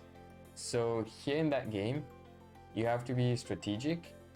You pick whichever question you want for the amount of points that you want, right? If you get it right, you get those points added to your score. But if you get it wrong, you lose those points. So let's say social media 4. And let's say this player, Flames, got it right. I hit correct. And I validate it. Because the answer is given aloud, right? And if it's some kind of complicated thing, we can ask the audience if we can be lenient or not. That if it's like completely wrong, it's obviously wrong. But if it could be correct and they decide to give him the points, then we click on correct and we hit next. Right. So let's say Dip decides to go with video games for 3 points, but he has got the wrong answer. Click next. It's -3, right? So you have to be cautious of what you choose and which theme you choose, right? There's also something that you can do if the person has got the wrong answer and it's obvious to everyone, or the person doesn't have any answer. After the timer, someone can try to steal. So now the timer is off, right? We can steal now. Let's say Mystique, who hasn't played yet. Now it's not Waffles, it's Mystique. Mystique gave the right answer. Hit next to validate, and voila. Mystique has 4 points already, and now it's the turn Mystique to play, and she will play 2 times because it's 1 1 1 1, and we go in reverse 1 1 1 1, and then again 1 1, etc. You get the idea. So say that one was wrong. Hit next. One was correct. Next. So 3 points. You get the idea, right? It's pretty nice. But you need to prepare well in advance.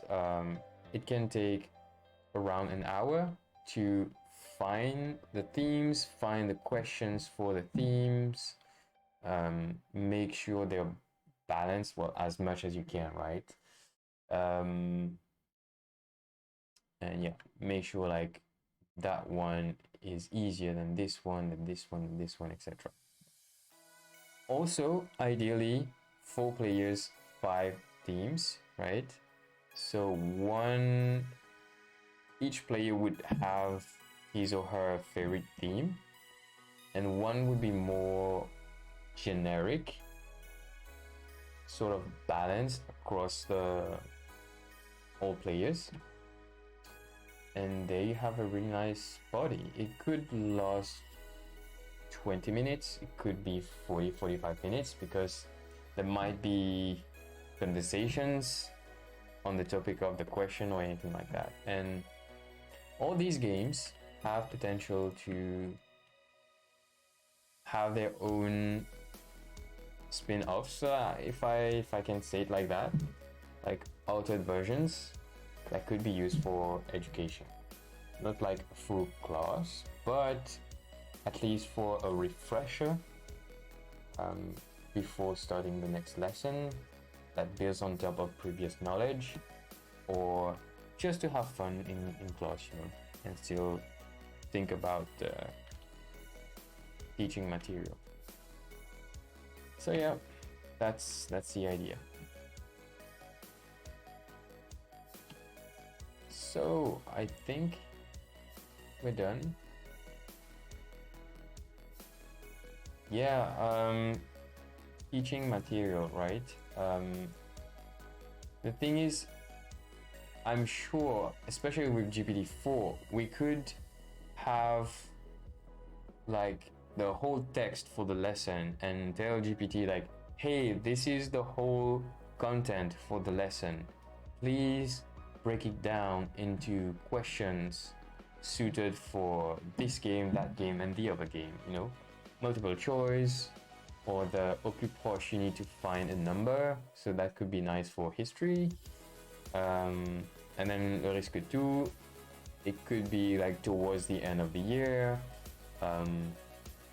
Students are preparing for exams and everything like that, so you could have some more difficult questions. And also for le risque tout,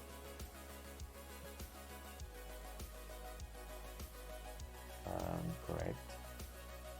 For le risque tout, you could also have content after the answer is being given, right? Wait, I've lost the chat. Where are you, chat? Okay, I'm gonna put you down there for a second. Yeah. So you have the question, you have the answer provided. Let's say it's wrong. Instead of hiding everything and moving to the next question, you can have whole page. We can even have like so what's the library for slides.com? Well, it's not slides.js, but yeah, reveal.js. I might like use something like reveal.js to have a visual material for the teacher to cover the topic of that question more in depth, you know? So that could be really cool. And of course, on the topic of games like that, I will try to build games for malls, for example. So you might be walking in a mall and you might get visual support for a quick quiz game that you sometimes see towards the end of the year, you know, around Christmas or anything like that. You tend to have some kind of quizzes at the mall. So yeah, hopefully I can build fun things like that. Last thing I can show you is this one. I've built a quiz game for scavenger hunt. So here you would join the game, and I have a secure URL. Well, secure. I'm gonna change it anyways. So nothing about login here. Here you create the new game, you upload the file, so it's even simpler, right? Let's say this one. Oh, that file is wrong. Nice name. In French they call it Ravi Bigono. I don't know why. It's so much worse than scavenger hunt, but yeah. So here you would have the list of themes, and each of them will start 2 minutes after the previous one. So they have a 10 minutes time limit, for them to answer. So their time limit starts at 15, theirs at 17, etc. etc. So I can start the game, and the public code would be that one. So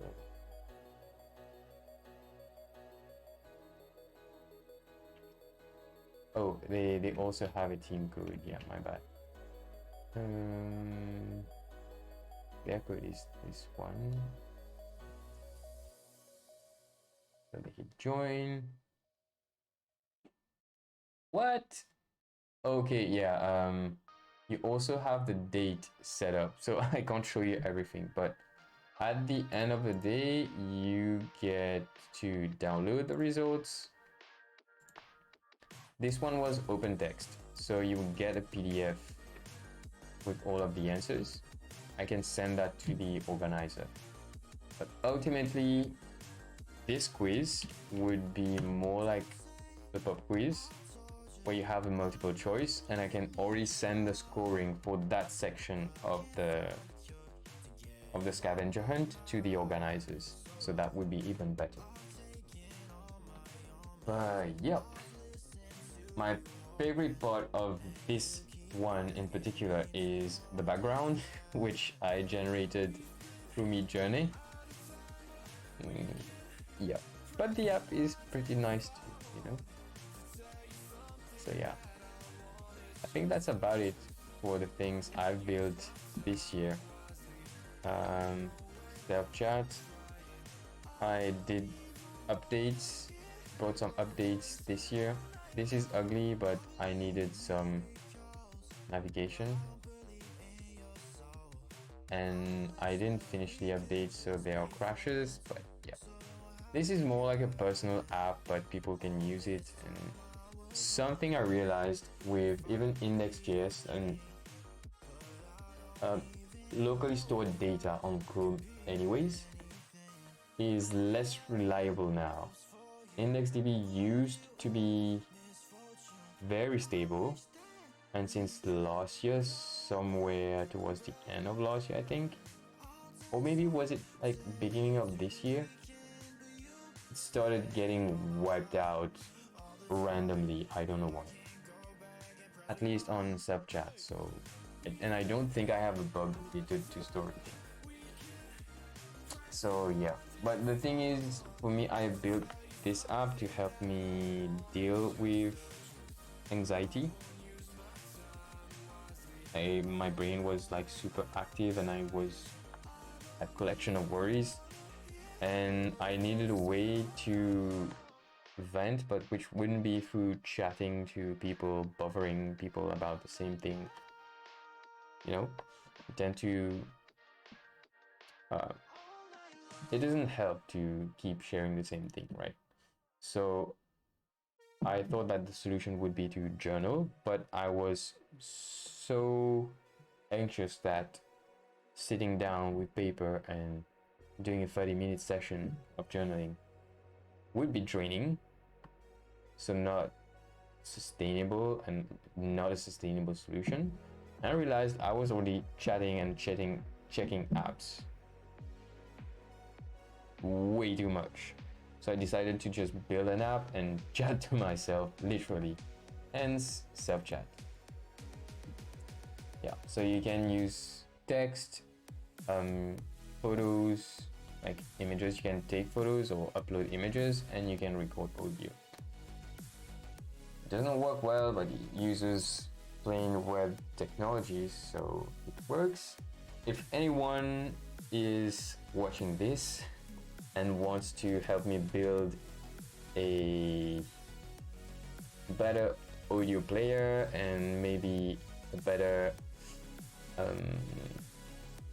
camera integration, you know, maybe with Wasm, more power to you. Just reach out and we'll see what we can do, because the native things, they work.